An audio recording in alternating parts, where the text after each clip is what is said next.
గ్రంథమైన బైబిల్ నుండి న్యాయాధిపతుల పుస్తకం మొట్టమొదటి అధ్యాయం 17వ వాక్య భాగాన్ని నేను చదువుతాను. శ్రద్ధగా మనసు పెట్టి ఈ మాటలు మీరు ఆలకించాలని కోరుతున్నాను. యూదా వంశస్థులు తమ సహోదరులైన షిమ్యోనీలతో కూడా పోయి జఫాతులో నివసించిన కనానీయులను హతము చేసి పట్టణమును నిర్మూలము చేసి ఆ పట్టణమునకు హోర్మా అను పేరు పెట్టిరి. చాలు. ఈరోజు మన వాక్య సందేశం పేరు హోర్మా. ఏంటి కుర్మాలా ఉంది? చెప్పండి ఒకసారి, అందరు గట్టిగా చెప్పండి. హోర్మా. మరి గట్టిగా చెప్పాలా? మీ స్వరం వినబట్టలు, మీ పక్క వాళ్ళతో చెవులు గట్టిగా చెప్పండి, హోర్మా. అంతే. ఇది డిఫరెంట్గానే ఉంటుంది. కొద్దిసేపు మనసు పెట్టి దేవుని వాక్యాన్ని వినడానికి ఇష్టపడదాం. పరిశుద్ధాత్ముడు మనందరికీ సూటిగా తేటగా మాట్లాడి బోధించునుగాక. బైబిల్ ఏదో అలా చదువుకుంటూ వెళ్ళిపోకుండా ఒక అధ్యాయం చదివినా అందులో ఉన్న సమాచారం అంతా మనం నేర్చుకోగలిగితే ప్రభు మన జీవితానికి ఒక దీవెన కలుగు చేస్తాడు. న్యాయాధిపతులు అంటేనే న్యాయం తీర్చేవాళ్ళు. ఈ న్యాయాధిపతుల పుస్తకంలో 13 మంది న్యాయాధిపతులు ఉన్నారు. టోటల్ బైబిల్లో 15 మంది కనిపిస్తారు. న్యాయాధిపతుల పుస్తకం చాలా అనేకమైన పాఠాలు మనకి నేర్పిస్తుంది. గతంలో కూడా మీకు తెలియచేశాను కనుక నేను ఇంకా ఎక్కువ ఇంట్రడక్షన్ చెప్పకుండా సబ్జెక్టులోకి వెళ్ళటానికి ఇష్టపడుతున్నాను. హోర్మా అనే మాటకి అర్థం ఏమిటంటే ఫుట్నోట్లో ఒకటనేసి నిర్మూలము అని చెప్పారు. మీరు బ్రాకెట్లో హోర్మా అని టైటిల్ పెట్టుకుని నిర్మూలము అని పెట్టుకోవాలి. ఈరోజు ఈ ఆదివారపు ఆరాధనలో ఈ జూలై 27 ఈ ఆఖరి ఆదివారం దైవ సన్నిధిలో కూర్చున్న మీ అందరితో ప్రభు మాట్లాడుతూ ఉన్నాడు. వారు ఆత్మీయ జీవితంలో ఒక పట్టణానికి వెళ్ళి ఆ పట్టణానికి ఏమని పేరు పెట్టారంటే హోర్మా. హోర్మా అనేది ఒక పట్టణం పేరు. ఆ పట్టణానికి పేరు మాట. అమలాపురం అనేది ఒక పట్టణం కదా.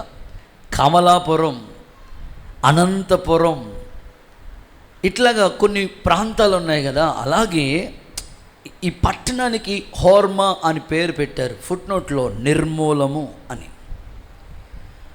ఇదొక ప్రాంతం, ఇదొక పట్టణం. పాలస్తీనా దక్షిణంగా ఉన్న ఒక పట్టణం.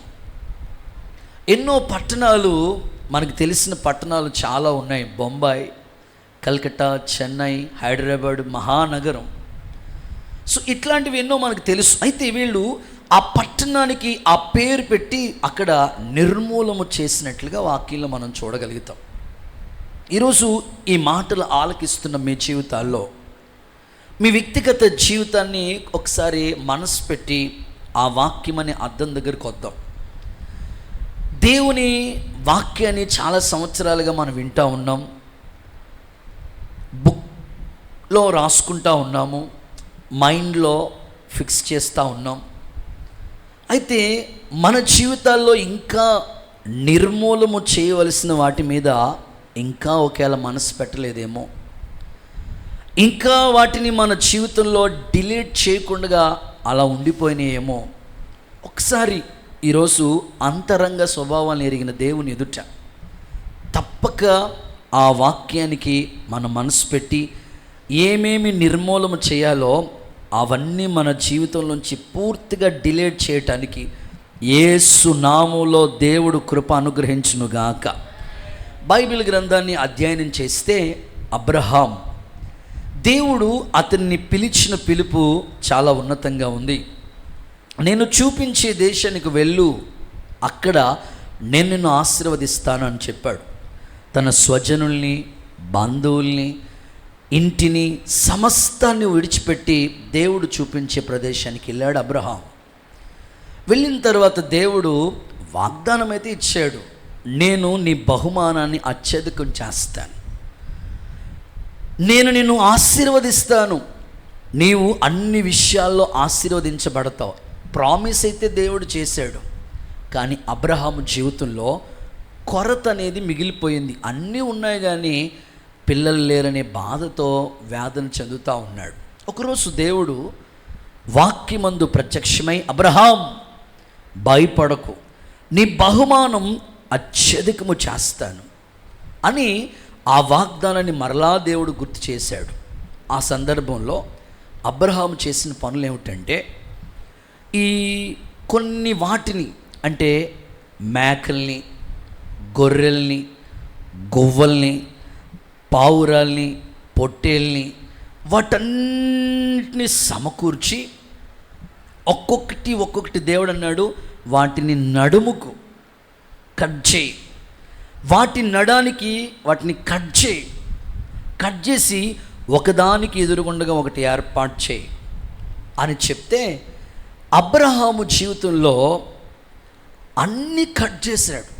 పొట్టేళ్ళని కట్ చేశాడు, మేకల్ని కట్ చేశాడు, అన్నీ దేవుడు చెప్పినట్లుగా అన్నీ కట్ చేసి ఒకదానికి ఎదురుగుండగా ఒకటి ఏర్పాటు చేశాడు. గాని, అదే మన పెద్దోళ్ళు అంటారు కదా, గానిలోనే ఉంది పెద్ద గూని అన్నట్లుగా అన్నీ చేశాడు, కానీ పక్షుల్ని మాత్రం కట్ చేయలేదు. వాక్యంలో మనం చదువుకుంటే, అబ్రహాము పక్షుల్ని ఖండించలేనందువలన, నిర్మూలము చేయలేనందున 430 సంవత్సరాలు చీకటి బానిసత్వం ఇశ్రాయేలు ప్రజలు అనుభవించారు. ఒక్క చిన్న మిస్టేక్, అన్ని కట్ చేశాడు కానీ పక్షుల్ని మాత్రం ఖండించలేదు. ఇంకొంచెం మనసు పెట్టి వాక్యాన్ని అంగీకరించగలిగితే, ఆకాను శపించబడిన దాన్ని ఏది నువ్వు ముట్టుకోవద్దు. ఓకే, విన్నాడు, యెహోషువ చెప్పిన మాటలన్నీ విన్నాడు. మీరు కూడా ఆదివారం వాక్యం బాగా వింటారు. వింటం మట్టుకే, దాన్ని పాటించే అప్లై చేసే విషయంలో మాత్రం డిఫరెంట్గా కనబడుతూ ఉంటారు. విన్నాడు, బాగానే విన్నాడు, కానీ శపించబడినంత తెచ్చేసి గుడారంలో దాచుకున్నాడు. ఇశ్రాయేలీలు హాయి పట్టణం చాలా చిన్న ప్రాంతం, అది యుద్ధానికి వెళ్ళారు, కానీ 36 మంది చనిపోగా ఓడిపోయారు. యెహోషువ నెత్తి మీద బూడిద వేసుకుని ఏడుస్తూ ఉన్నాడు. దేవుడు అంటాడు, నువ్వెందుకు ఏడుస్తావు? ఇదిగో ఈ జనుల్లో ఒక్కడు శపించబడిన దాన్ని గుడారంలో దాచుకున్నాడు. చూడండి, ఆకాను దాచుకోకూడదు, కానీ దాచుకోవటం వల్ల ఇశ్రాయేలుకి అపజయం వచ్చింది. మీకు జనరల్ ఎగ్జాంపుల్ చెప్తే బాగా అర్థమవుతుంది. కుడి చేతులు పైకెత్తి ఒకసారి హల్లెలూయా చెప్పండి. ఇవి మీకు అర్థం అవటం కొరకే చెప్తున్నాను, వేరే విధంగా కాదు. ఒక అబ్బాయికి పెళ్లి సంబంధాలు ప్రయత్నం చేస్తూ ఉన్నారు. చేయగా చూస్తూ ఉన్నారు, వస్తూ ఉన్నారు, ఇలా పెళ్లి సంబంధాలు మ్యాచింగ్స్ చూస్తూ ఉన్నారు. ఓ సంబంధానికి వెళ్ళారు. వెళ్ళిన తర్వాత అబ్బాయికి అమ్మాయి నచ్చింది, అమ్మాయికి అబ్బాయి నచ్చింది. మిగతా వ్యవహారాలన్నీ వాళ్ళు మాట్లాడుకున్నారు, అంతా ఓకే అయిపోయింది. ఇక పలానా రోజున మీరు భోజనాలకి రండి అని ఫిక్స్ చేసుకున్నారు, అన్నీ రెడీ అయిపోయినాయి. ఈ లోపల వాళ్ళ మేనమామ అంటే ఎవరో, దేవుడికి స్తోత్రం కలుగునుగాక, మొత్తం మీద ఆ పిల్లోడి పేరు అడిగాడు, ఇంటి పేరుతో సహా అడిగాడు. నీకు ఫేస్బుక్ ఉందా అని అడిగాడు. ఉంది అన్నాడు. దేవుడికి స్తోత్రం. ఏ పుస్తకం అది? ముఖం పుస్తకం, ఫేస్బుక్.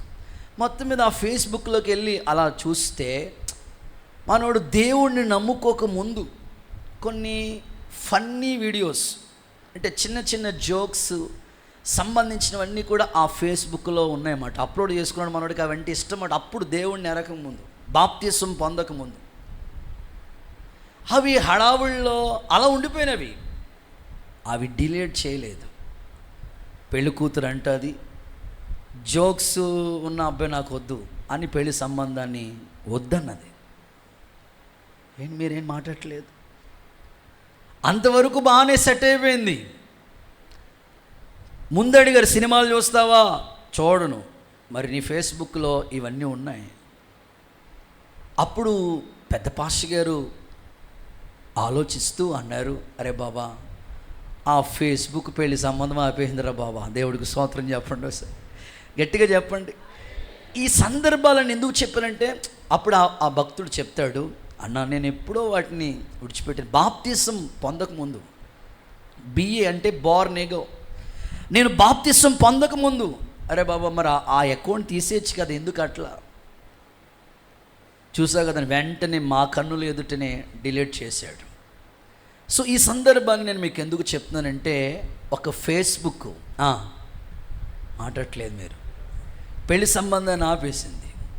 ఇట్లాగా మన దాకా ఈ వాక్యాన్ని అప్లై చేసుకుంటే మరి నీ ఆశీర్వాదం రాకుండా ఏది నిన్ను ఆపేస్తుంది ఒక్కసారి నీ మనసులోకి తెచ్చుకో. నువ్వు నిర్మూలన చేయగలిగినవి నిర్మూలన చేయగలుగుతున్నావా? డిలీట్ చేయగలుగుతున్నావా వాటిని? ఇంకా దేవుణ్ణి నమ్ముకుంటున్నావని పెద్ద పేరు ఉంటుంది, కానీ ఇంకా సినిమాలు మానలేని వాళ్ళు ఉన్నారు భక్తులు. దేవుని నమ్ముకున్నానని పేరు ఉంది, కానీ ఇంకా సీరియల్ మానలేని భక్తులు ఉంటారు. వాళ్ళ చేతిలో పెద్దచ్చి బైబిల్ ఉంటుంది, పెద్ద ముసుకుంటుంది. ఇంకా సిగరెట్లు మానలేని వాళ్ళు, ఇంకా బ్రాందీ మానలేని వాళ్ళు, ఇంకా అబద్ధాలు మానలేని వాళ్ళు, ఇంకా వారచూపులు మానలేని వాళ్ళు. ఆలోచించండి, ఈ ఉదయకాలం నువ్వు నీ ఆశీర్వాదం దేవుడు ఇవ్వటానికి సిద్ధంగా ఉన్నాడు, కానీ నువ్వు నిర్మూలన చేయవలసినవి ఇంకా నీలో ఉండిపోతున్నాయి. ఈరోజు అంటారు ప్రభు, హోర్మా ఆ పట్టణాన్ని అక్కడ నిర్మూలన చేశారు, వాళ్ళు డిలీట్ చేశారు. ఈ ఉదయకాలం వాక్యపు వెలుగులో యేసు నామములో ప్రభు నిన్ను దర్శించునుగాక. చప్పట్లు కొడుతూ సరే యేసయ్యకి మహిమ చెల్లిద్దామా? ఓకే, నా ప్రశ్న, నీ జీవితంలో నిర్మూలన చేయవలసినవి ఏమిటి? ముచ్చటగా మూడు మాటలు. వాళ్ళు అక్కడ ఆ పట్టణంలో అందరినీ నిర్మూలన చేసి ఆ పట్టణానికి హోర్మా అని పేరు పెట్టారు. హోర్మా అంటే నిర్మూలం, డిలీట్ చేసేసారు. అనవసరమైనవి ఏది నీ దగ్గర ఉండకూడదు. ఏ విషయాల్లో నీ జీవితంలో నిర్మూలన చేయవలసిన విషయాలు ఏంటో ముచ్చటగా మూడు సంగతులు చెప్పి ఈ సందేశాన్ని ముగింపులోకి తీసుకురావాలని నేను ఆశపడతా ఉన్నాను. చదువుదామా? మొదటి మాట, సంఖ్యాకాండం 21వ అధ్యాయం 3వ వాక్య భాగాన్ని గమనించుదాం, చదవగా విందాం. సంఖ్యాకాండం 21:3. యెహోవా ఇశ్రాయేలు మాట ఆలకించి ఓకే ఆ కనానీయులను అప్పగించగా ఇశ్రాయేలు వారిని వారి పట్టణములను నిర్మూలము చేసిరి, అందువలన ఆ చోటికి హోర్మా అని పేరు పెట్టబడెను. చాలు. మొదటి మాట, కనానీయులను నిర్మూలన చేయాలి. కనానీయులు నీ జీవితంలో నిర్మూలన చేయవలసింది ఏంటి బ్రదర్ అంటే కనానీయులు. ఒకసారి మాట్లాడతారు మీ నోటితో, కనానీయులు. వాస్తవంగా ఈ కనానీయులు ఎవరు? ఎందుకు వాళ్ళని మన జీవితంలోంచి పూర్తిగా డిలీట్ చేయాలి? కనానీయుల స్వభావం మనలో ఎందుకు ఉండకూడదు బ్రదర్ అంటే, చరిత్రలోకి మనం వెళితే సృష్టి ప్రారంభంలో మొట్టమొదటి మనిషి పేరు ఆదాము. తన పోలిక తన స్వరూపంలో దేవుడు నిర్మాణం చేసుకున్నాడు. ప్రక్కటెముకలోంచి అవ్వమ్మని సిద్ధపరిచారు, దేవుడు వారిని జతపరిచాడు. రోజులు గడుస్తూ ఉన్నాయి. ఆ తర్వాత కయ్యని హేబేలు పుట్టారు, ఆ తర్వాత షేతు.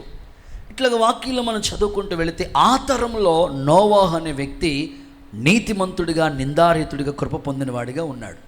దేవుడు వాడ కట్టమని చెప్పాడు. అది 3 అంతస్తులు ఉండాలి, కిటికీ ఉండాలి, తలుపు ఉండాలి, ఏర్పాట్లన్నీ చెప్పాడు. అంతవరకు బాగానే ఉంది. ఈ నోవాహుకి 3 కుమారులు ఉన్నారు. చెప్తారా బైబిల్ పండితులు ఒకసారి? షేము, హాము, యాపేతు. షేము, హాము, యాపేతు అని 3 కుమారులు ఉన్నారు.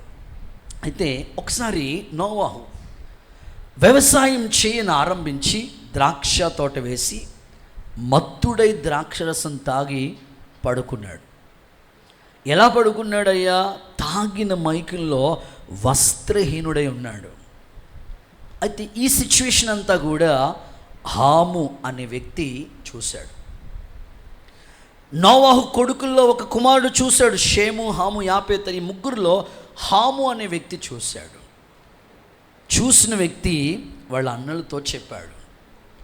వాళ్ళ అన్నలు ఏం చేశారంటే, చూడండి, ఈ మాట విన్న వెంటనే ఆయన నా తండ్రి కదా, అరే ఇలాగ మనం అసభ్యంగా మాట్లాడకూడదు కదా అనుకుని ఇలాంటి ఒక వస్త్రాన్ని తీసుకుని, తండ్రిని చూడలేదు, ఇలాగే ఈ వస్త్రాన్ని తీసుకుంటా ఇలా వెనక్కి నడుచుకుంటా వెళ్ళి ఆ వస్త్రాన్ని వాళ్ళ నాన్నగారి మీద కప్పారు. షేము యాపీతు వాళ్ళు బాగానే ఉన్నారు. ఈ హాము అనేవాడు చూసి అన్నలకు చెప్పిన కారణాన హాము శపించబడిన వాడిగా, హాము సంతతిగా ఉన్న కనానీయులు శపించబడిన వారిగా వాక్యంలో మనం చూద్దాం. ఆదికాండ గ్రంథం 9వ అధ్యాయం 25వ వాక్యాన్ని ఒకసారి మీరు చూడగలిగితే వాక్యం ఈ విధంగా రాయబడుతుంది. ఆదికాండము 9వ అధ్యాయం 25వ వాక్య భాగం. కనాను శపింపబడిన వాడై తన సహోదరులకు దాసానుదాసుడైపోయాడు. ఈ కనాను ఎవరు? హాము సంతతి. హాము సంతతి కనాను శపింపబడిన వాడే దాసానుదాసుడైపోయాడు. ఒక్క మాటలో చెప్పుకోవాలంటే కనానీయులు అంటే శపించబడిన అనుభవాలు, శపింపబడిన వారు. నిజమే కదా, శాపగ్రస్తమైంది ఏది మన దగ్గర ఉండకూడదు కదా. కొంచెం బుద్ధిహీనత ఘనతను చెడగొడుతుంది. అది కొంచెమే, పెద్దవి కాదు, కొంచెమే. ఈ ఉదయకాలం ఈ మాటలు ఆలకిస్తున్న మీ జీవితంలో నిర్మూలము చేయవలసిన ఈ కనాను సంబంధి శపింపబడిన ఆ అనుభవాలు ఏదైనా నీ హృదయంలో, నీ కుటుంబాల్లో ఉంటే యేసు నామములో ఈ ఉదయకాలము నిర్మూలము చేయబడునుగాక. నీ ఆశీర్వాదానికి అడ్డుగా ఉన్న శపింపబడిన క్రియలన్నీ తొలగిపోవునుగాక. గట్టిగా ఆమేనంటారా? ఇంకా మీకు అర్థం అవడానికి ఈ మాట చెప్తాను. మేము విశ్వాసగా ఉన్నప్పుడు ప్రారంభంలో మాకు సువార్త అందించిన దైవజనులు బైబిల్ మిషన్ సంస్థలో పరిచయం చేసిన సేవకులు ఆయన ఒకప్పుడు రిక్షా తొక్కుకుంటా సువార్త ప్రకటిస్తూ ఉంటే దేవుడు సేవకు పిలిచారట. తన భార్య యొక్క ప్రార్థన బట్టి ఆయన్ని సేవకుడిగా మారాడు. వాళ్ళ పిల్లలు సండే స్కూల్ పరిచర్య ప్రారంభించారు. నేను 9th క్లాస్లో అలా సండే స్కూల్కి ప్రభువుని తెలుసుకోవడానికి ఆ విధంగా ప్రభు సన్నిధికి నేను వెళ్ళాను. బాగానే ఉంది, చక్కగా పాటలు అన్నీ జరుగుతూ ఉన్నాయి. మధ్యలో నియమించబడిన కార్యక్రమాలు, నియమించబడిన ప్రార్థనలు, స్పెషల్ ప్రేయర్స్ అనేవి జరుగుతూ ఉండేవి. లేదా కనీసం వారంలో ఎవరో ఒకరి ఇంటి దగ్గర కృతజ్ఞత కూడికైనా ఏర్పాటు చేస్తూ ఉండేవారు. అప్పుడు వాళ్ళ బంధువులకి సంబంధించిన ఒక బ్రదర్ వచ్చి అందరికీ కూడా కొత్త కొత్త పాటలు పాడి నేర్పిస్తూ ఉండేవాడు. చక్కగా మంచి వాయిస్, మంచి స్వరం ఇచ్చాడు దేవుడు. చక్కగా పాటలు పాడుతూ ఉండేవాడు. అసలు ఆ అన్న పాడతాడేమో చాలు మనకి ఆనందం, సంతోషం అంటూ ఉండేవాళ్ళం. అప్పుడు మాకు పెద్దగా దేవుని గురించి తెలియదు. ప్రతి వచ్చిన కొత్త పాట, అప్పట్లో యూట్యూబ్లో ఏమీ లేవు కదా, వచ్చిన టేప్ రికార్డులో వచ్చిన ప్రతి కొత్త పాట పాడి వినిపిస్తూ ఉండేవాళ్ళు. అమ్మో అన్న పాడుతూ ఉంటుంటే మేము కూడా నేర్చుకోవాలనుకునేవాళ్ళం అన్నమాట. రోజులు గడుస్తూ ఉన్నాయి. మేము అనుకునేవాళ్ళం, అబ్బా ఎంత మంచి టాలెంట్ ఇచ్చాడు. ప్రతి దాంట్లో ఆయన ఫస్ట్ ఉండేవాడు. ప్రార్థన ఫస్ట్, పాటలు ఫస్ట్, వాక్యం చదవాలంటే రెఫరెన్స్ తీసి వెంటనే ముందు ఉంటాడు. సో ఇంత చక్కగా దైవికమైన భక్తిలో కొనసాగించబడుతున్న సహోదరుడు ఉద్యోగం నిమిత్తమై వేరే ప్రాంతానికి వెళ్ళవలసి వచ్చింది. అంతవరకు భక్తిలో బాగున్నాడు. ఎప్పుడైతే ఉద్యోగ బాధ్యతల నిమిత్తమై కుటుంబంలో ఎదురైన ఫైనాన్షియల్ పరిస్థితులను బట్టి ఉద్యోగం కొరకు ఎప్పుడైతే సహవాసం నుంచి దూరం అయిపోయాడో, పూర్తిగా దేవునికి దూరం అయిపోయాడు. నాకు అనిపిస్తూ ఉంటుంది, అరే ఒకప్పుడు ఈ బ్రదరు చక్కగా పాడేవాడు, ఇప్పుడు దేవుని మందిరానికే వెళ్ళటం లేదు, అసలు పరిచర్యలోనే లేడు. మేము అక్కడ సండే స్కూల్లో పాటలు నేర్చుకున్న మమ్మల్ని ఏమో దేవుడు సేవకులుగా తీర్చిదిద్ది దీవెనకరంగా మార్చాడు, ఈయనెందుకు ఇలా అయిపోయాడు అని మనసు పెట్టి నేను ఆలోచిస్తూ ఉన్నప్పుడు నా హృదయంలోకి వచ్చిన ఆలోచన ఏమిటంటే, శపింపబడిన కొన్ని అనుభవాల్లో ఉండిపోయాడు. ఆ శపింపబడిన ఆ అనుభవం ఆ వ్యక్తిని ఎదగకుండగా అడ్డుబండగా నిలబడిపోయింది. ఈరోజు ఈ ఉదయకాలం దేవుని వాక్యాన్ని వింటున్న మీ జీవితాల్లో శాపగ్రస్తమైనది కణానికి సంబంధించింది ఏదైనా నీలో ఉంటే ఈ ఉదయకాలమే నిర్మూలమైపోనుగాక. చూడండి, బైబిల్లో మీకు చదివిస్తాను. జకరియా ప్రవచన గ్రంథం 14వ అధ్యాయం 21వ వచనాన్ని చూద్దాం. జకరియా ప్రవచన పుస్తకం 14వ అధ్యాయం 21వ వాక్య భాగం. యెరూషలేమునందును ఓకే, యూదా దేశమందును ఉన్న పాత్రలన్నీ ఓకే, సైన్యములకు అధిపతియగు యెహోవాకు ప్రతిష్ఠితములగును. ఆ పాత్రలన్నీ దేవునికి సంబంధించినవి, ప్రతిష్ఠించాలి. అవి బలి పశువులను వధించు వారందరూ వాటిలో కావలసిన వాటిని తీసుకొని వాటిలో వండుకొందురు. ఓకే, ఆ దినమున అక్కడి నుంచి మీరు నోట్ చేసుకోండి. ఆ దినమున కనానీయుడు ఇక సైన్యములకు అధిపతియగు యెహోవా మందిరంలో ఉండడు. కనానునికి సంబంధించిన వాడు మందిరంలో ఉండకూడదంట. అక్కడ ఫుట్ నోట్లో ఒకటనేసి కింద రాసారు చూడండి, వర్తకుడు అంటే సింపుల్గా మీకు అర్థమయ్యేటట్లుగా చెప్పాలంటే వ్యాపారము మందిరంలో ఉండకూడదు. కణానికి సంబంధించినవి ఏమన్నా నిర్మూలం అయిపోవాలి. కణానీయుడు మందిరంలో ఉండకూడదంట.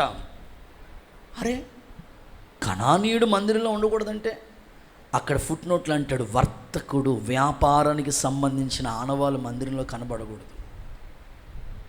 ఇప్పుడు కనాను స్త్రీ పదే పదే ప్రభు పాదాల దగ్గరికి వచ్చింది కదా.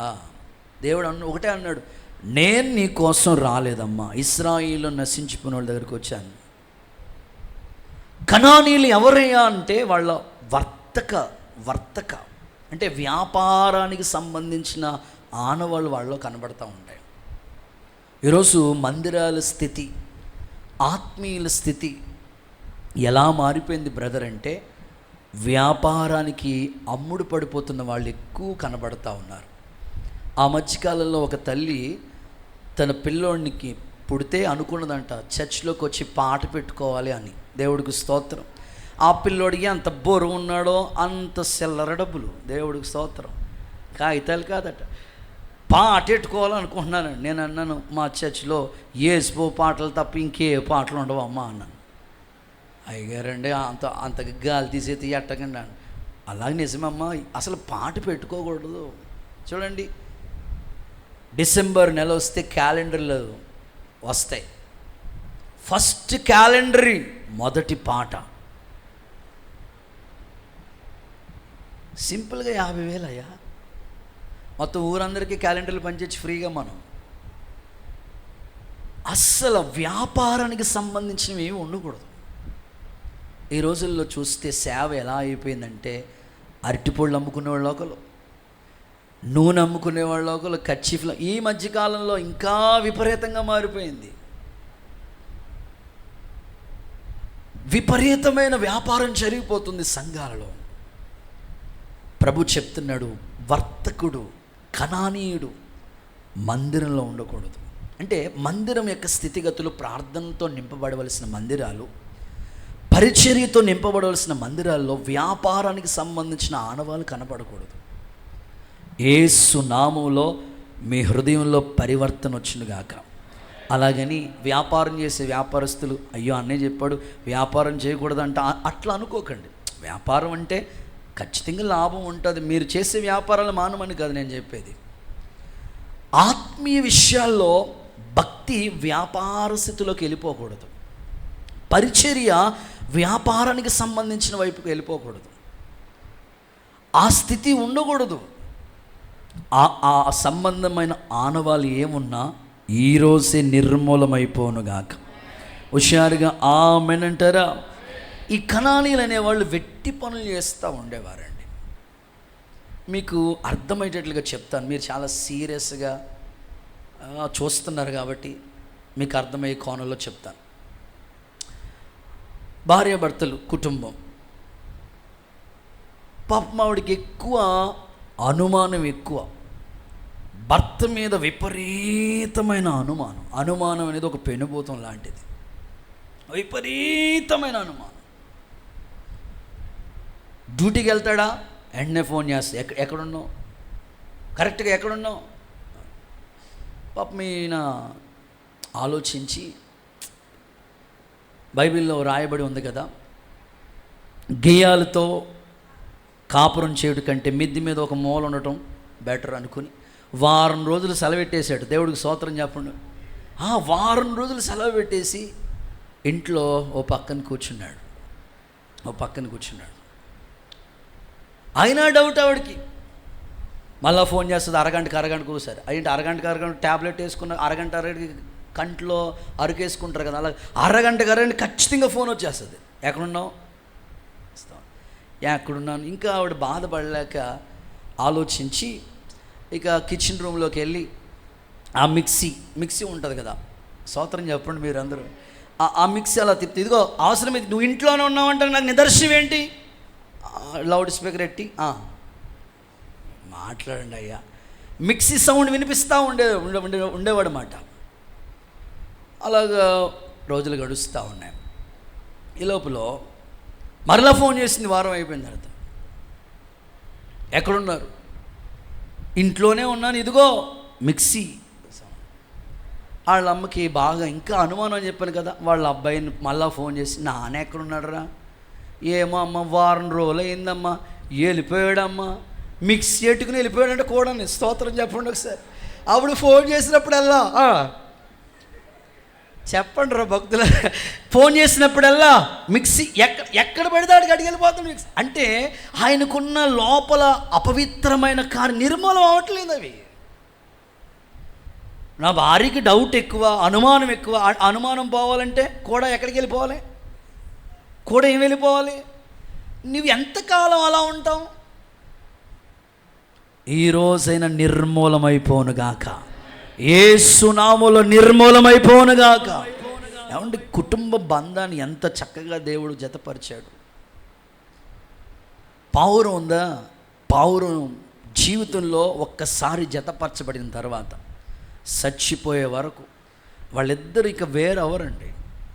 కుటుంబ బంధాలు ఈ రోజున చిన్న చిన్న ఆ కట్నాల దగ్గర ఆగిపోతున్నాయి వివాహ బంధాలు. ఏదో ఒక ఆటంకం వచ్చేసి బంధాలు తెగిపోతూ ఉన్నాయి. ఈరోజు కుటుంబ విలువలు చాలా ఉన్నాయి. నీతో ప్రభు అంటున్నాడు, కణానికి సంబంధించినవి, శపింపబడినవి, వ్యాపారానికి సంబంధించిన గురుతులు ఏవి నీలో ఉండకూడదు. యేసు నామములో నిర్మూలమైపోనుగాక. హోషేయ గ్రంథం 12వ అధ్యాయం 7వ వాక్యంలో చూడండి, ఆ కనానీయుల గురించి మాట్లాడుతూ ఏమంటాడంటే, హోషేయ గ్రంథం 12వ అధ్యాయం 7వ వచనం చూస్తే, ఎఫ్రాయిము వారు కనానీయుల వర్తకుల వంటి వారై అన్యాయపు త్రాసుని వాడుక చేసుకుంటారు. బాధ పెట్టవాలన్న కోరిక వారికి కలదు. ఏంటంటే వాళ్ళ కోరిక, నా కోరిక, అది కాదు, బాధ పెట్టడమే వాళ్ళ కోరిక. ఈరోజు అడుగుతున్నాను, నీవు ఇతరులని బాధ పెట్టాలని మనసు నీకుందా? అయితే నువ్వు కణానికి సంబంధించిన వాడు. కణానికి సంబంధించిన ఈరోజు హోర్మా అంటే నిర్మూలం అయిపోవాలి. నేను ఒక మాట అంటాను, నువ్వు నిజంగా ఇతరులని బాధ పెడతా ఉంటే ఏదో ఒక రోజు నువ్వు బాధపడాలి. ఒక ఉన్నత స్థానాన్ని దేవుడు నీకు ఇచ్చాడు, కోడల్ని బాధ పెట్టొద్దు. కోడలు నీకు ఉన్నతమైన స్థానాన్ని నీకు ఇచ్చాడు, అత్తని బాధ పెట్టొద్దు. కుటుంబంలో మావయ్య గారు ఇంటి వాళ్ళని బాధ పెట్టొద్దు. కుటుంబ యజమానిగా భర్తగా భార్యని బాధ పెట్టొద్దు, పిల్లల్ని బాధ పెట్టొద్దు. కుటుంబ వ్యవస్థలో ఒకవేళ నీతో పాటు పనిచేస్తున్న కొలీగ్స్ని బాధ పెట్టొద్దు. కణానీ లేక స్వభావం ఏంటయ్యా అంటే ఇతరుల్ని బాధ పెట్టే మనసు, అది స్వభావం, అది వాళ్ళ కోరిక అంట. కొంతమంది చెప్తారు, ఈ టార్చర్ భరించలేకపోతున్నానండి, ఈ టార్చర్ భరించలేకపోతున్నానండి. దేవుని సేవకుడిగా నేను చెప్తున్నాను, ఒకేలా ఆర్థికపరమైన విషయాల్లో పాపం వాళ్ళకి ఆపద వచ్చినప్పుడు వాళ్ళే ఆదుకుని 4 పైసలు సహాయం చేస్తే, ఆ డబ్బులు తీసుకున్న వాళ్ళు వాళ్ళ పనులన్నీ అయిపోయిన తర్వాత మరలా తీసుకొచ్చి ఇవ్వాలి కదా, ఇవ్వకుండా ఎంత బాధ పెడతా ఉంటారో. ఒక అన్నయ్య చెప్పారు, అన్నా నా దగ్గర పని చేసేవాడు అన్న, అప్పుడప్పుడు అడ్వాన్స్లు కానీ డబ్బులు తీసుకెళ్తా ఉండేవాడు, అలాగే చాలా అమౌంట్ ఉండిపోయింది. సడన్గా నా దగ్గర పని మానేశాడు. నేను అన్నాను, ఆ డబ్బులు తీరిపోయేదాకానే చెయ్యి, లేదండి మీరు కాకపోతే ఇంకొకలని. మానేసాడు సడన్గా, చెప్పా పెట్టకుండా. డబ్బులు అడుగుతుంటే నీకు ఎక్కడ చెప్పుకొని ఇలాగే తిరగబడతా ఉండేవాడు అన్నయ్య. నేను రహస్యమందు చూసి దేవునికి మొరపెడతా ఉండేవాడిని, చాలా బాధ పెట్టేవాడు. కానీ ఉదయకాలమే వాళ్ళ భార్య, వాళ్ళ కుటుంబం అంతా బండి వేసుకుని మందిరం దగ్గర ఇంటికి వచ్చేసారు. మా ఇంటి ప్రక్కనే ఉంటుంది, మందిరం ప్రక్కనే వచ్చేసారు. వచ్చి, అయ్యా మిమ్మల్ని చాలా బాధ పెట్టాం, మీ ఉప్పు తిన్నాం, మీరు మాకు పని నేర్పించారు, మీ దగ్గర చాలా డబ్బులు అడ్వాన్స్ తీసుకున్నాను, కానీ నాకు కృతజ్ఞత లేక కుర్రోళ్ళు చెప్పిన మైకుల్లో ఉండిపోయి నాకున్న అలవాట్లను బట్టి ఇదిగో ఈ డబ్బంతా వ్యర్థం చేశాను. కానీ ఇంట్లో తెలియని బాధ నాకు అర్థమైంది. అయ్యో మా ఓనర్ గారిని బాధ పెట్టాను, ఆయన బాధ పెట్టి నేను ఎక్కడ సంతోషంగా ఉండగలను. నా మనసు అంగీకరించలేదండి, అందుకని ఈ డబ్బులు తీసుకొచ్చి ఇవిగోండి మీ డబ్బులని ఉదయకాలం ఇచ్చేసాడు అన్నయ్య అని వెంటనే నాకు ఫోన్ చేసి సాక్ష్యం చెప్పాడు ఆయన. ఈరోజు ఉదయకాలం దేవుని సందులో అడుగుతున్నాను, మీరు ఎవరిని బాధ పెట్టే స్థాయిలో మీరు ఉండకూడదు. కుటుంబంలో పిల్లలు ప్రత్యేకంగా తల్లిదండ్రులను ఎంత బాధ పెడుతున్నారో, ఎందుకు కన్నవరాబో ఈ పిల్లలని తల్లిదండ్రులు ఎంత బాధపడుతున్నారో. ఈరోజు కణానికి సంబంధించిన స్వభావాలన్నీ యేసు నామములో నిర్మూలమైపోనుగాక. చప్పట్లు కొడుతూ ఒకసారి యేసయ్యకి మహిమ చెల్లిద్దామా? రైట్. ఈ జీవన సంబంధమైన వ్యాపారాల్లో మనం చిక్కుకోకూడదు, దుర్వ్యాపారాల్లోకి వెళ్ళకూడదు. ఆ కణానికి సంబంధించినవన్నీ మనలోంచి పూర్తిగా నిర్మూలమైపోవాలి. హొర్మా అంటేనే నిర్మూలము. ఏది నీ జీవితంలో నిర్మూలన చేయవలసిందనంటే కణానీయులు అంటేనే మీకు చెప్పని వాళ్ళు శపింపబడిన వాళ్ళు, వ్యాపారానికి సంబంధించిన వాళ్ళు, ఇతరుల్ని బాధ పెడతా ఉండేవాళ్ళు వాళ్ళు. కాబట్టి ఆ స్వభావాలు పూర్తిగా నిర్మూలం అయితే నీవు నీ కుటుంబం అనేకులకి ఆశీర్వాదకరంగా, అనేకులకి దీవెనకరంగా యేసు నామములో నిన్ను తలగా దేవుడు నియమించునుగాక. రైట్. ఇక రెండో మాటలకు వస్తున్నాను. హొర్మా, నీ జీవితంలో నిర్మూలన చేయవలసింది ఏంటి బ్రదర్ అంటే, రాజుల 2వ పుస్తకం 9వ అధ్యాయం 9వ అధ్యాయం 8వ వాక్యాన్ని చదువుదాం. రాజుల 2వ పుస్తకం 9వ అధ్యాయం, నన్ను అక్కమైక్ 8వ వాక్య భాగాన్ని చూద్దాం. అల్పులలోనేమి ఓకే, గనులలోనేమి ఆహాబు సంతతిలో ఆహాబు సంతతిలో ఏ పురుషుడు ఉండకుండగా అందరినీ నిర్మూలము చేయండి. రెండోది ఆహాబు సంతతి అనండి. మీ పక్కలతో చెప్పాలి, గట్టిగా చెప్పాలా? ఆకలేస్తుందండి బాబు అన్నట్టుగా ఉంది. ఆహాబు సంతతి, ఆహాబుకి సంబంధించిన సంతతి ఏది నీ హృదయంలో, నీ ఇంట్లో ఉండకూడదు. వాళ్ళ స్వభావాలు ఏమి నీ దగ్గరికి రాకూడదు. హొర్మా అంటే నువ్వు నిర్మూలన చేసే, డిలీట్ చేసేసే. ఏంది అనంటే ఆహాబు సంతతి. ఈ ఆహాబు గురించిన ఇన్ఫర్మేషన్, ఇశ్రాయేలీయుల చరిత్రను మనం చదువుతూ ఉంటే, రాజులు 42 మంది పరిపాలన చేసిన వాళ్ళు, యూదా రాజులు ఉన్నారు, ఇశ్రాయేల్ రాజులు ఉన్నారు. ఈ ఆహాబు అనే వ్యక్తి ఒక రాజు. ఈయన పరిపాలన కాలంలో మనం చూస్తే కొంతవరకు బాగానే ఉంది, కానీ తన భార్య వచ్చిన తర్వాత మొత్తం అంతా మారిపోయింది. ఎందుకు అనంటే వాక్యంలో చెప్పబడిన మాట, విశ్వాసి అవిశ్వాసిని పెళ్లి చేసుకోకూడదు. ఒక విశ్వాసిగా ఉన్నావు నీవు, అవిశ్వాసి జోలికి వెళ్ళకూడదు. అవిశ్వాసితో నువ్వు పెళ్లి సంబంధం చేసుకోకూడదు. తర్వాత మార్చుకోవచ్చండి అనుకోకూడదు. తర్వాత మారేది ఏముండదు, నువ్వే మారిపోతావు పూర్తిగా. ఆహాబు ఒకప్పుడు బాగానే ఉన్నాడు, కానీ యెజెబెల్ అనే ఆమెను పెళ్లి చేసుకున్న తర్వాత టోటల్ దేశంలోనే విగ్రహారాధన ప్రారంభమైపోయింది. ఆహాబును గురించి మనం కొద్దిగా వాక్యాన్ని మనసు పెట్టి ఆలోచన చేస్తే, ఎప్పుడైతే ఆ ఆహాబు యెజెబెల్ని పెళ్లి చేసుకున్నాడో విగ్రహారాధన ప్రారంభమైంది. విగ్రహారాధనతో పాటు కరువు స్టార్ట్ అయిపోయింది. దేశంలో పరిస్థితులు అన్నీ తారుమారైపోయాయి. ఇంకొంచెం మనం వాక్యాన్ని బట్టి ఆలోచిస్తూ ఉంటుంటే ఈ ఆహాబు యొక్క స్వభావం ఏంటి, ఆహాబుని మనం ఎందుకు నిర్మూలన చేయాలి అని ఆలోచిస్తూ ఉంటుంటే ఈ ఆహాబుని గురించి కొన్ని మాటలు చెప్తాను. ఈ ఆహాబు యొక్క కోట, రాజుగారి కోటను ఆనుకునే, ప్రాకారాన్ని ఆనుకునే ఆ ప్రక్కనే నాబోతు అనే ఒక వ్యక్తి యొక్క ద్రాక్ష తోట ఉంది. ఈ ద్రాక్ష తోట నాబోతుది. ఇది రాజుగారి యొక్క కోటను ఆనుకుని ఉంది. ఎప్పుడైతే రాజుగారి కోటను ఆనుకుని ఉందో రాజుగారికి మనసు వచ్చి, ఇది కూడా మనం కలిపేసుకుంటే బాగుంటుంది కదా అని ఆయన దగ్గరికి వెళ్ళి, ఇది నాకు కూడా కలిపేస్తే బాగుంటుంది, ఒకవేళ ఇలాంటి ల్యాండ్ నీకు కావాలంటే నేను ఎక్కడైనా ఇస్తాను, రాజుగారిని కదా, ఒకవేళ దీనికి ఎంత వాల్యూ కడతావో కట్టు, అంత అమౌంట్ నీకు ఇచ్చేస్తానంటే నాబోతు అన్నాడు, రాజుగారు మీరు అడిగిన మనసు మంచిదే కానీ నేను ఇది అమ్మకూడదు, ఇది నా పితరులు సంపాదించిన ఆస్తి, దీన్ని అమ్ముకోవడానికి కాదు. కొంతమంది తల్లిదండ్రులు కష్టపడి సంపాదిస్తుంటే ఈజీగా రూపాయికి పావులాగా అమ్మేస్తుంటూ ఉంటారు.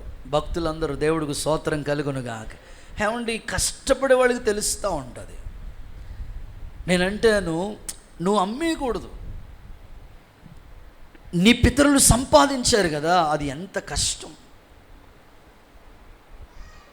మొన్నే ఒక అంకుల్ వచ్చి ప్రార్థన చేయించుకోవడానికి, అయ్యా నేను ప్రమాణ స్వీకారం చేస్తూ ఉన్నాను, ప్రార్థన చేయండి అయ్యగారు, సొసైటీకి సంబంధించిన దాంట్లో అన్నాడు.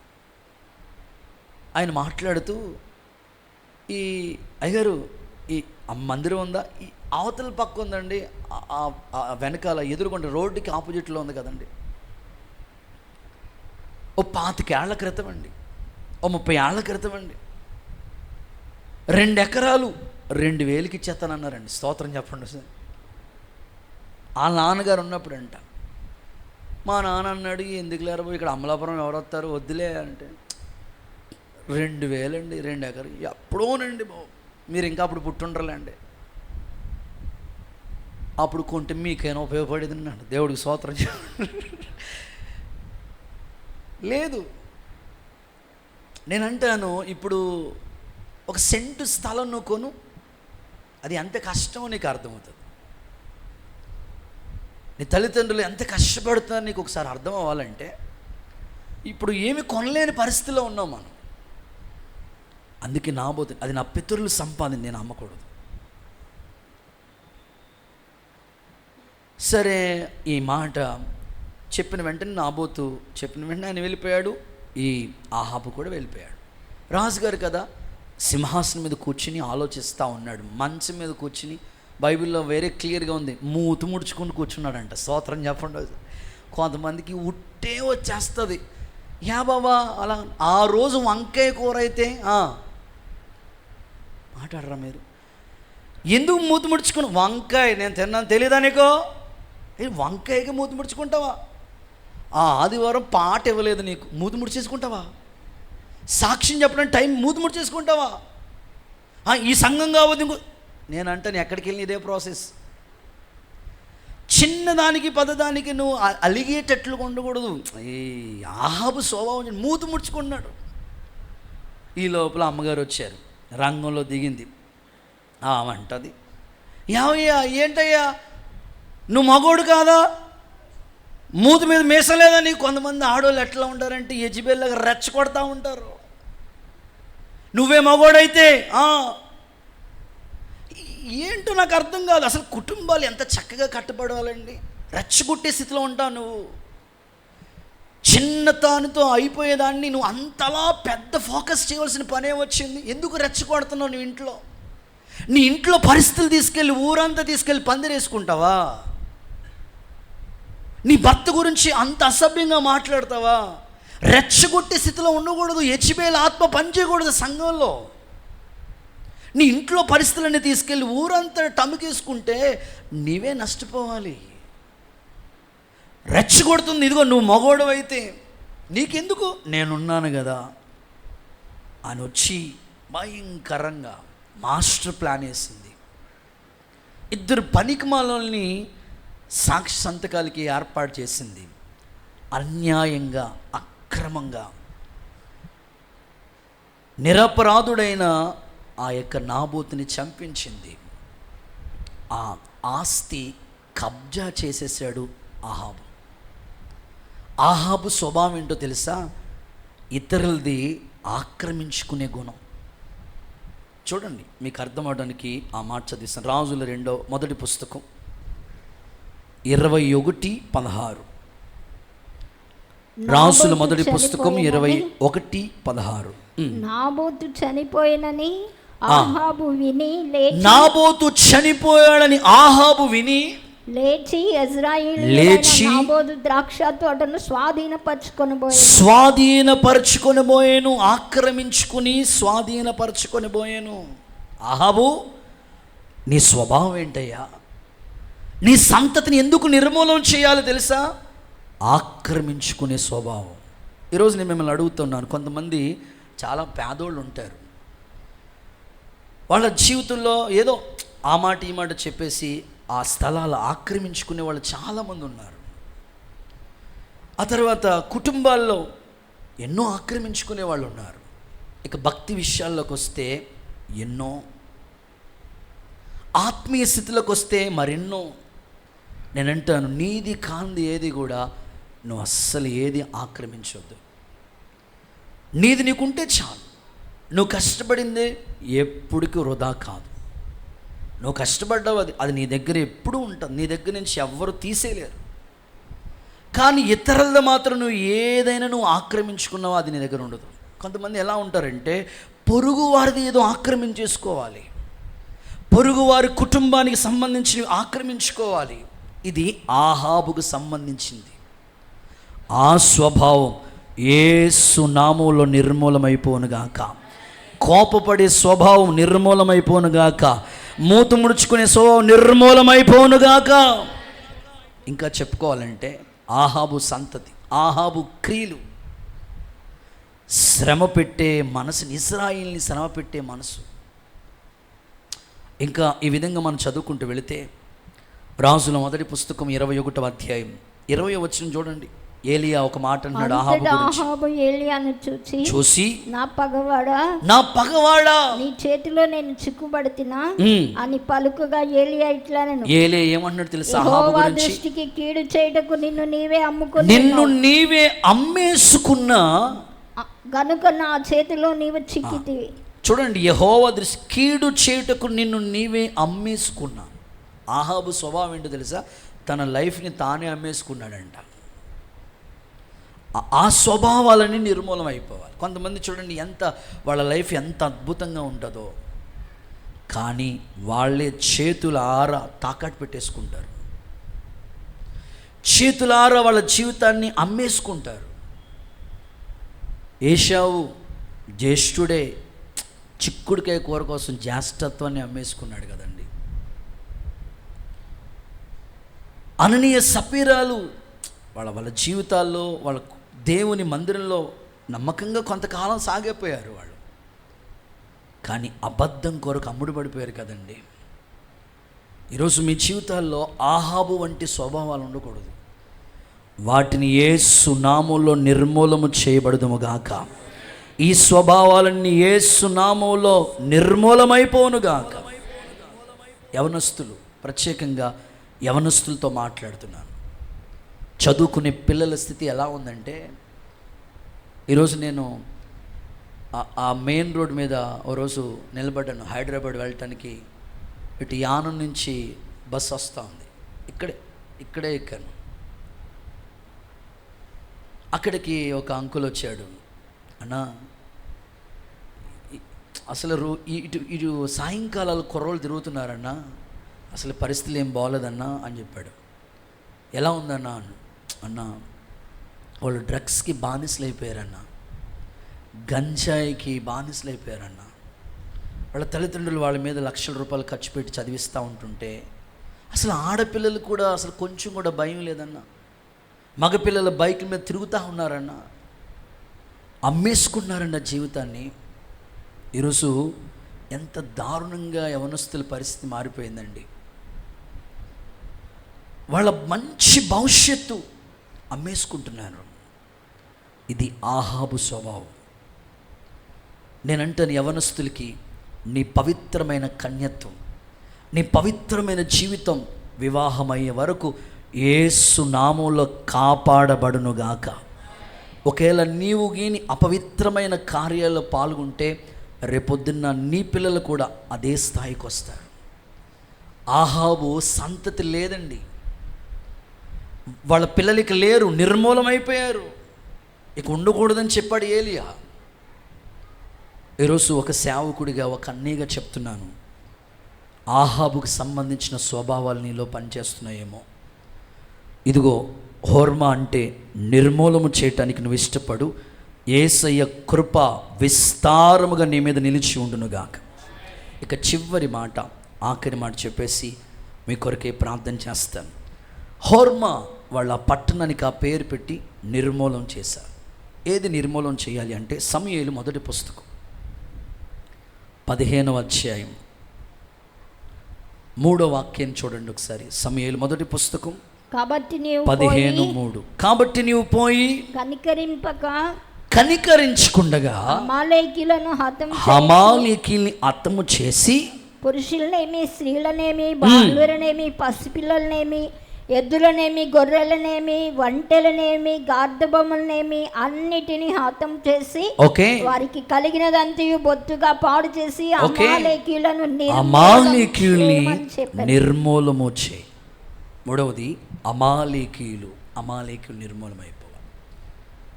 సో వీళ్ళ గురించి గతంలో ఒక సబ్జెక్ట్ చెప్పాను కాబట్టి ఎక్కువగా ఇన్ఫర్మేషన్ చెప్పను, కానీ ఒకే ఒక మాట వీళ్ళ యొక్క స్వభావాన్ని గురించి చెప్పలేని ఒక మాట ఆ అధ్యాయంలోనే మీకు చదివిస్తాను.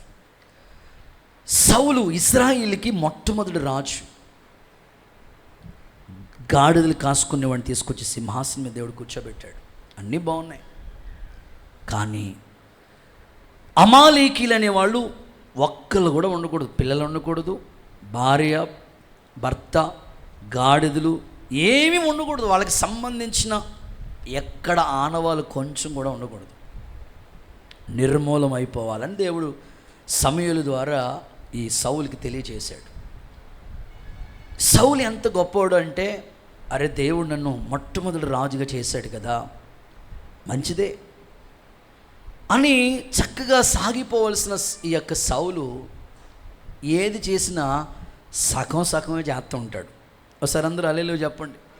మీలో కూడా చాలామంది ఏది చేసినా సగం చేసే భక్తులు చాలామంది ఇక్కడ ఉన్నారని నా హృదయంలో ప్రేరేపణ. బైబిల్ చదవటం చూడండి, జనవరి నెలలో అద్భుతంగా 1వ తారీఖున సంవత్సరం తిరగకుండా కంప్లీట్ అయిపోవాలని మొదలెడుతూ ఉంటారు. సంక్రాంతి హాలిడేస్ వరకు చదువుతారు. ఆ హాలిడేస్ ఇచ్చిన తర్వాత మొత్తం బైబిల్ మూతేసి ప్యాక్ చేసి మళ్ళీ సెలవులు అయ్యేదాకా బైబిల్ తీరు. మళ్ళీ తీద్దామంటే పరీక్షలు వచ్చేస్తాయి. ఇక ఆ తర్వాత మళ్ళీ సెలవులు వచ్చి మళ్ళీ వెళ్ళిపోతారు. దేవుడికి స్తోత్రం. ఇంకంతే, ఏది చేసినా సగం. బైబిల్ చదవటం సగం, ప్రార్థన చేయటం స్టార్ట్ చేస్తారా, మధ్యలో లోపల ఫోన్ వస్తుంది, వచ్చేస్తున్నాడు, సగమే. పరిచర్య చేస్తారా, సగమే. సేవ సగమే. ఈరోజు అడుగుతున్నాను, ఇది సౌలు మనసు. సగం చేసే మనసు అది సౌలు. ఏది సగం చేయొద్దు, చేస్తే సంపూర్ణంగా చేయి. ఆ దీవెన నీకు యేసు నామములో అనుగ్రహించబడునుగాక. కొంతమంది కానుకిచ్చే స్వభావం ఉంటుంది, అది కూడా సగమే. అయ్యబాయ్ ఏంటి అయ్యబాయ్, నీకన్నా స్కూల్కి వెళ్తున్న పిల్లోడే బెటర్ అనిపిస్తుంది నాకు. వాడు అమ్మఒడి వస్తే కరెక్ట్గా కరెక్ట్గా దాంట్లో కూడా కరెక్ట్గా నమ్మకంగా దశంభాగం తీస్తున్నాడు. అమ్మఒడి వస్తే పిల్లోడు సండే స్కూల్లో నేర్చుకున్నవాడు. మనం ఏదైనా సగం సగమే. నేనంటాను సగం సగం చేసేవాళ్ళ స్థితి ఎలా ఉంటుందో చెప్పనా? ఒకసారి 2 చేతులు చాపి హల్లెలూయా చెప్పండి. ఒక ఊరిలో గుడ్ ఫ్రైడేకి సంబంధించిన ఆ నాటకం, లేకపోతే ప్రజలకు అర్థమవడానికి కొరియోగ్రఫీ టైప్ ఆ యొక్క స్కిట్టు ప్రజలందరికీ చూపిద్దామని ప్లాన్ చేసుకున్నారంట. అందులో సిలువ మోయాలి. అందరూ సిలువ మోసుకుంటూ వెళ్తూ ఉన్నారు. ఒక ఆయన చూసి కుర్రోడు మాట, ఉడుకు రక్తం ఉరకలు వేస్తున్నట్లుగా అంత పెద్ద సిలువ ఎవరు మోస్తారు? నాకు చిన్నది బాలజనితో చెప్పి వడ్ర మేస్త్రిగా చిన్న చెక్క సిలువ ఒకటి నాకు చేయించుకుంటాను అనుకుని చిన్న సిలువ సింపుల్గా అలా పెట్టుకుని వచ్చేస్తాను. చూడండి, మీరు మందిరానికి వచ్చే వాళ్ళు చాలామంది చిన్న బైబిల్ పాకెట్లో పెట్టేసుకోవాలని పాస్టర్ గారు. పాకెట్లో పెట్టుకోవడానికి బాగుంటుంది, చదువుకోవడానికి ఆ కళ్ళే అసలు మనకి మామూలుగానే అర్థం కావట్లేదు. ఆ చిన్న ఉన్నదాన్ని ఏం అర్థం అవుతుంది? ఎందుకు అంత చిన్న బైబిల్ ఎందుకు? ఏదో క్యారింగ్, నువ్వు జర్నీ చేయడానికి నీకు బైబిల్ ఉండాలంటే ఓకే, చదువుకోవడానికి అది యూజ్ అవ్వదు కదా. అంటే ప్రతిదీ కూడా షార్ట్ మాట, కొంచెమే చిన్న బైబిల్గా చిన్న చెక్క సిలువడు చేయించుకుని మోసుకుంటా వెళ్తూ ఉన్నాడంట. వెళ్ళే దారిలో ఒక కాలువ ఒకటి అడ్డొచ్చింది. వాళ్ళందరూ వచ్చిన వాళ్ళందరూ కూడా వంతెనలాగా సిలువ వేసుకుని దాటుకుని వెళ్ళిపోతున్నారు. మా నోడు దగ్గరికి వచ్చినప్పటికీ ఆ చెక్క సిలువ ఆ కాళ్ళు అయితే కొట్టుకుని వెళ్ళిపోయింది. నేనంటే నువ్వు ఏదైనా సగం చేస్తూ ఉన్నావా, కొట్టుకుని వెళ్ళిపోవడమే, ఏది ఉండదు. ఏది చేయాలనుకున్నా ఫుల్ ఫిట్స్డ్గా చేయి. ఆరాధన చూడండి, ఉదయకాలం ప్రార్థన అంటే కనీసం ప్రారంభ ప్రార్థనకి రాబోయే ఫస్ట్ పాటలైనా జాయిన్ అవుతారు. కుదరదు, పాటలు అయిపోతాయి, వాక్యం సగం అయిపోయి ఉంటుంది, అప్పుడు వచ్చి జాయిన్ అవుతారు. సగం ఎంతకాలం ఆలోచించండి. అది సౌలు మనసు. యేసు నామములో నిర్మూలమైపోనుగాక. చూడండి, ఈ సౌలు గురించి, ఈ అమాలేకీల గురించి మాట్లాడుతూ సమూయేలు మొదటి పుస్తకంలోనే వాళ్ళ స్వభావాన్ని గురించి మాట్లాడుతున్నాడు. 15:18 మరియు యెహోవా నిన్ను సాగనంపి, ఓకే, నీవు పోయి పాపాత్ములైన అమాలేకులు నిర్మూలము చెయ్యి. అంతే. పాపాత్ములు అంటే వాళ్ళ స్వభావాన్ని గురించి మాట్లాడుతూ అమాలేకీల స్థితిగతులు ఎలా ఉంటాయంటే పాపపు స్వభావము, అది నిర్మూలం. అసలు అమాలేకీలు అనే మాటకి అర్థం ఇలా ఇన్ఫర్మేషన్ అర్థం ఏమొచ్చారంటే రక్తం నాకే వాళ్ళు అంటాడు. అయ్య బాబాయ్, అంత భయంకరమైన స్వభావం వాళ్ళది. వాళ్ళు నీ జీవితంలో ఎంటర్ అవ్వకూడదు.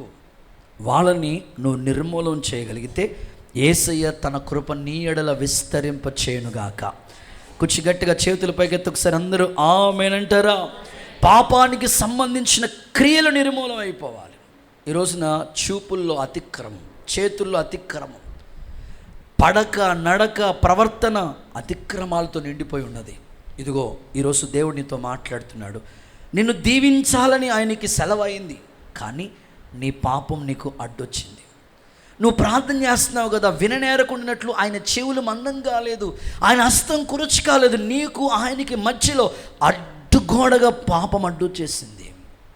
ఈరోజు దానిని నిర్మూలము చేయగలిగితే, పూర్తిగా నీ జీవితం నుంచి డిలీట్ చేయగలిగితే దేవుడు ఒక దైవిక స్వస్థతకి అనుమతి ఇవ్వబోతున్నాడు. ఆమేనండి. ఒక గొప్ప ఆశీర్వాదం నువ్వు చూడబోతున్నావు. నీ తల మీద నిత్యానందం ఉండునుగాక.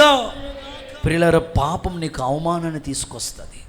పాపం మనశ్శాంతి లేకుండా చేస్తుంది. బైబిల్ చెప్తుంది నీ పాపమే నిన్ను పట్టుకుంటుందని రాయబడి ఉంది. అందుకని అమాలేకీల స్వభావం, పాపాత్ములు వాళ్ళు, ఆ క్రియలు నీలోంచి నిర్మూలన చేసుకోవాలి. జరిగిన ఒక చిన్న సందర్భం మీకు చెప్పి ప్రార్థన చేస్తాను. అదేంటంటే, రైల్వేలో ఒక ఆయన జాబ్ చేస్తూ ఉంటాడు. రైల్వే లేకపోతే ఈ యొక్క ఎలక్ట్రికల్ డిపార్ట్మెంట్, వీళ్ళంతా కూడా మంచి ఉద్యోగాలు వాళ్ళకి, అంటే శాలరీస్ బాగుంటాయి. సెంట్రల్ గవర్నమెంట్ జాబ్ రైల్వేలో ఈయన ఉద్యోగం చేస్తూ ఉన్నాడు. వివాహమైంది, భార్య ఉన్నారు, 2 పిల్లలు ఉన్నారు, కుటుంబం, తల్లిదండ్రులు, ఫ్యామిలీ అంతా క్రిస్టియన్, అత్తమామళ్ళు దైవికమైన భక్తులు ఎదుగుతున్నారు. కుటుంబం అంతా చక్కగా భక్తి మార్గాల్లో నడిపించబడుతున్నారు.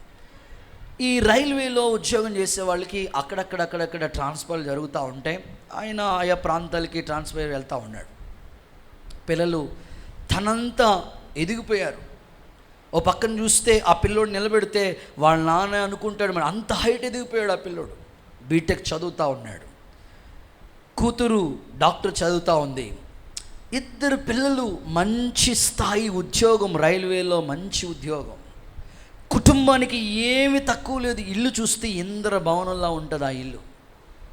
ఆర్థికంగా, ఫైనాన్షియల్గా వాళ్ళు ఒక స్థాయిలో ఉన్న మంచి కుటుంబాలు.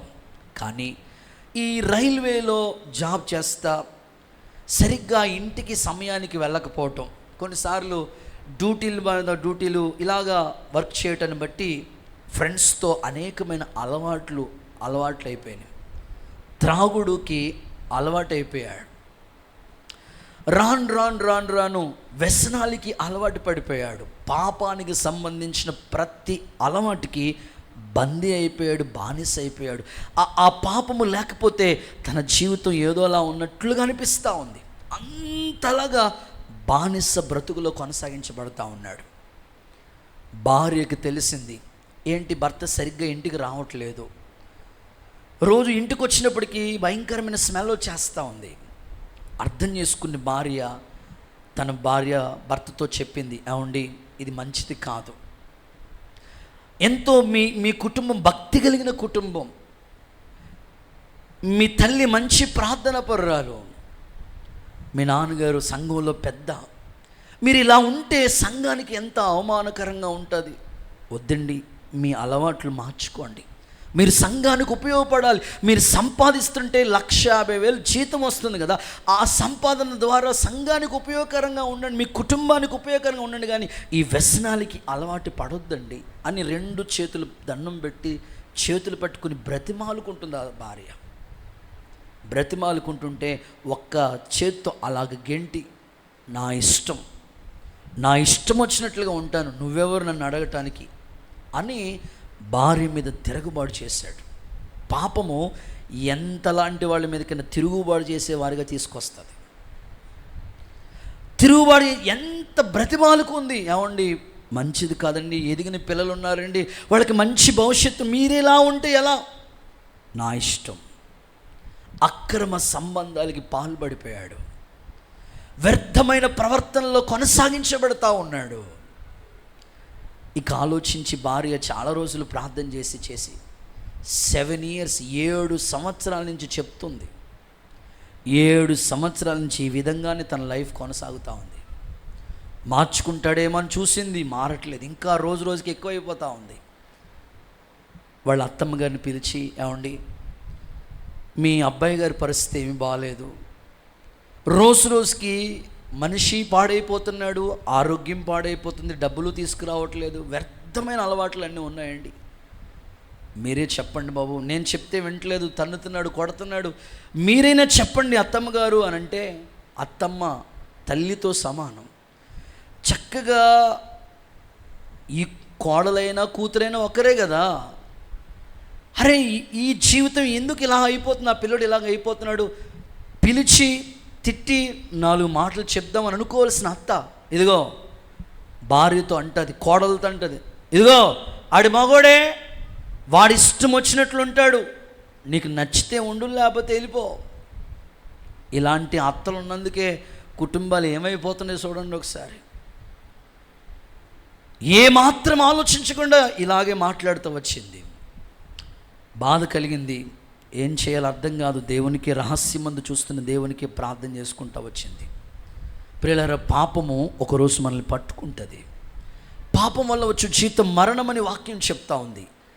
సౌలు ఏ అమాలేకీల్ని నిర్మూలన చేయలేదో అదే అమాలేకీల చేతిలో చనిపోయాడని వాక్యంలో రాయబడి ఉంది కదా. ఆ డబ్బు, కళ్ళు మూతలు, దేవుని సన్నిధికి దూరం అయిపోయి అక్రమాల్లో కొనసాగిన ఈ వ్యక్తి ఒకరోజు కారులో ఆయన్ని ఓన్గా డ్రైవ్ చేసుకుంటూ వస్తున్నాడు. తన ప్రేమికురాల్ని ఫ్రంట్ చైర్లో కూర్చోబెట్టుకుని ఆయన ఓన్గా డ్రైవ్ చేసుకుని వస్తూ ఉన్నాడు. వేగంగా ప్రయాణమే వెళ్తూ ఉంటుంటే ఆ అప్పు ఎక్కారు. డౌన్ దిగుతున్న సమయంలో ఎదురుగుండగా లారీ వస్తూ ఉంది. వీళ్ళు ఇలా డౌన్ దిగుతున్నారు, కానీ బ్రేకులు ఫెయిల్ అయిపోయి ఇద్దరు స్పాట్లో చనిపోయారు, యాక్సిడెంట్లో చనిపోయారు. బాడీ పోస్ట్ మార్టం చేసి ఇంటికి తీసుకొచ్చారు. భార్య ఏడుస్తూ ఉంది, ఎంతైనా భర్తే కదా, ఏడుస్తూ ఉంది. వాళ్ళమ్మ దగ్గరికి వచ్చి, నాకు దేవుడు అన్యాయం చేసేసాడు బాబో, నా కొడుకుని పొట్టనెట్టేసుకున్నాడు. ఏంటంట, దేవుడు అన్యాయం చేశాడా నీకు? చేసిన క్రియలు ఎలా ఉన్నాయి? ఆ పెద్ద మనిషి ఒక ఆయన అలాగ దారంపడి వెళ్తూ, దేవుడు నీకు న్యాయమే చేశాడమ్మా అన్నాడు. దేవుడికి స్తోత్రం చెప్పండి ఒకసారి. నేనంటాను, ఒకవేళ మనుషులు చూడకపోవచ్చు, దేవుడు సమస్తాన్ని చూస్తాడు కదా. ఎంతకాలం ఇంకా అమాలేకుల స్వభావం నీకుంటుంది? పాపాత్మ క్రియలు ఎంతకాలం? ఈరోజు వాటిని నిర్మూలం, డిలీట్ చేయి. హోర్మా నువ్వు చేయగలిగితే నీవు తలగా ఉంటావు, ఆశీర్వాద కారకుడుగా మారుతావు. యేసయ్య అలాంటి కృప నీకు అనుగ్రహించునుగాక. నేను ముగిస్తూ ఉన్నాను. వారు ఆ పట్టణాన్ని నిర్మూలన చేసి దానికి హోర్మా అని పేరు పెట్టారు. హోర్మా అంటే నిర్మూలము.